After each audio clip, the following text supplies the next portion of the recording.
বাংলাদেশ আওয়ামী লীগের সংগ্রামী সাংগঠনিক সম্পাদক, ঢাকা বিভাগের দায়িত্বপ্রাপ্ত নেতা জনাব মির্জা আজম এমপি আমাদের মাঝে উপস্থিত আছেন।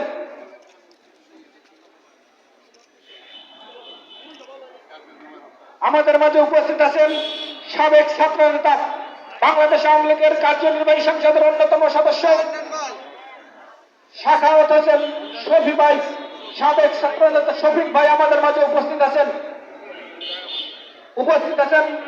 ঐতিহ্যবাহী ঢাকা বিশ্ববিদ্যালয়ের সবুজ চত্বর থেকে গড়া নেতৃত্ব, বাংলাদেশ আওয়ামী স্বেচ্ছাসেবক লীগের সাবেক সাধারণ সম্পাদক, আমাদের সকলের শ্রদ্ধাভাজন ব্যক্তি জনাব পঙ্কজ দেবনাথ আমাদের মাঝে উপস্থিত আছেন।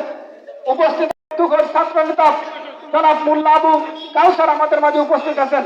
আমাদের মাঝে উপস্থিত আছেন বাংলাদেশ আওয়ামী লীগের বিজ্ঞান এবং প্রযুক্তি বিষয়ক সম্পাদক, তারুণ্যের অহংকার, কুমিল্লা থেকে নির্বাচিত সংসদ সদস্য জনাব ইঞ্জিনিয়ার আব্দুল সবুর আমাদের মাঝে উপস্থিত আছেন। আমাদের মাঝে উপস্থিত বাংলাদেশ আওয়ামী লীগের বিভিন্ন পর্যায়ের নেতৃবৃন্দ। আপনারা জানেন বন্ধুগণ